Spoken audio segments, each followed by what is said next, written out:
All right, well, joining us now to break down the market close, Erin Gibbs, CEO and President of Gibbs Wealth Management. Erin, thanks for joining us today. All right, let's put this all into context. We saw the largest point drop in history yesterday. Markets back significantly up in positive territory. Break down the roller coaster. What's going through investors' heads right now? So yesterday was obviously an overreaction to the negative news we saw from oil prices and then also some news from Italy. So it was just a massive overreaction. It really, I think investors lost track of the sight of why we had such a big oil price drop. It wasn't it's somewhat, yes, it was representative of a slight drop in production, but it was really just an overreaction. And then we're seeing sort of an equal overreaction or perhaps a rebound sort of closing in of 2/3 of that loss from yesterday, but ultimately still down about 2.5% in these 2 days. So, to your point, I think we're still going to see a lot of volatility. Yes, I think it's going to be very interesting for those reporting on the markets, but it's definitely going to be rough for investors' stomachs as they watch these roller coasters.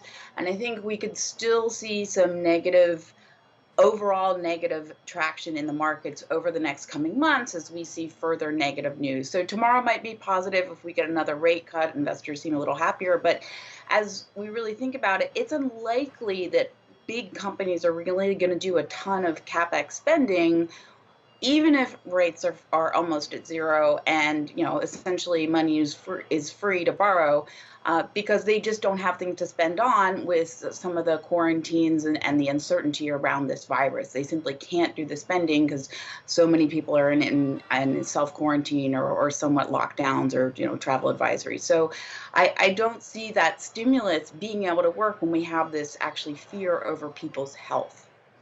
Now, we know the president didn't really mention any timeline for this potential fiscal stimulus. What effect is that having, do you think? So again, I think people might be happy to see it in the news. It's going to change the sentiment. Obviously, a lot of this market action is about sentiment, particularly because we're just trying to still solve what this actually means for people's livelihoods, people's lifestyles. And so because there's so much uncertainty, certainly any people are willing to grasp onto any positive news. But again, we're going to really have to see this actually come through. And really understand how this is going to impact us.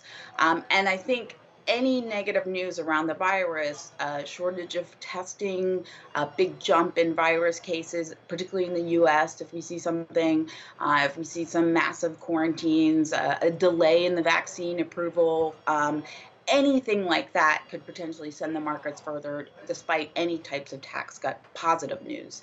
So I think that the negative sentiment and the fear is still well entrenched within the markets, and the tax cutters just sort of giving us a brief pause for a couple days. I don't see this being that we're out of we're in the clear just yet. Well, the usual tools are being used or floated, as we talked about, fiscal stimulus, monetary stimulus as well. But this is not the first epidemic to happen in the world. What is different about the environment today for the markets? Is it because we've hit market record after market record? There's a sentiment that a recession is impending even before coronavirus hit. What is different about sentiment right now amongst investors? Well, I think the biggest difference with this is that it actually has hit globally, and the spread is so much larger than we've ever seen. For example, with SARS or Ebola, it was very much more contained, even though it may have had higher death rates. So the fact that it's spreading so easily it is certainly what's impacting and ultimately causing very intimate fear, because it's ultimately we're worried about our parents, our children, our families, ourselves, and we have to immediately start changing how we change our daily lives. So there's that daily reminder. So I think that's what's really affecting the investor sentiment today, and that's one of the things that we're struggling with.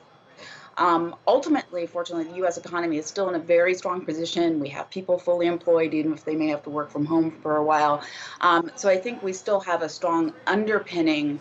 And I think that's also because this is so fear-based, and we're still trying to figure out how we can get a grasp on this. The fact that the spread we really haven't been able to contain it and see that slow down. The numbers are still going up until we start seeing some stabilization or going down, having a vaccine, which is traditionally the way to get any virus to slow down. We're going to see a lot of volatility within the markets. And the measures he's suggesting, like the payroll tax cut, do you think that's what the economy needs right now?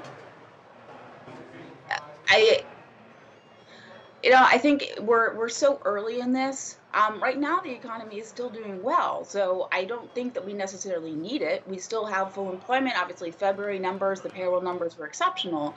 I think they're really reacting to fear and sort of like trying to get ahead of, as we when we wait for February and March numbers and we see any economic slowdown. We already know the airlines are getting hit, but I don't see that tax cuts are necessarily going to get people to spend more or suddenly jump on an airline. That's not what's going to cause broad economic activity. It's just going to help the pain for any income that people might have with losses and sort of the slowing economic activity. It's not going to stimulate anything. It's just going to help the pain. And we really need a strong, growing economy in order for everyone to be in a more stable environment, as well as for markets to truly rebound. Let's talk about the magnitude, though, of what President Trump is suggesting. According to sources, he pitched a 0% payroll tax rate that would last through the end of this year. There was also discussion, according to an official, of making the payroll tax rollback actually permanent. If we're looking beyond the uncertainty right now around coronavirus, what would a 0% payroll tax rate actually mean for the economy? I don't have the full numbers on what that would be the economic impact, but certainly the payroll tax is for most people just a small percentage of the overall income tax. So it would still be a relatively small dip in the overall net spend that people have at their end of their paychecks. We're also seeing oil rebounding today after a 25% loss yesterday, but Saudi Arabia and Russia obviously still at odds. Do you think this rally is going to hold? No, like I said, I think as long as we still have this fear in the markets, that we still have a lot of uncertainty about being able to contain the virus, I think that's going to send investors into negative territory or continuing to sell, moving from equities into fixed income or safety nets. As long as we still have this uncertainty and volatility, we keep seeing, for example, corporate profits. If we look at Wall Street estimates, they keep coming down as we see this further spread, companies further changing their policies, getting people to work from home. As long as we keep seeing more restrictions on economic activity and our just being able to spend globally as well, until we really see a stabilization, we could see further negative down days in the market. All right, thank you so much, Erin Gibbs, CEO and president of Gibbs Wealth Management. We appreciate your time.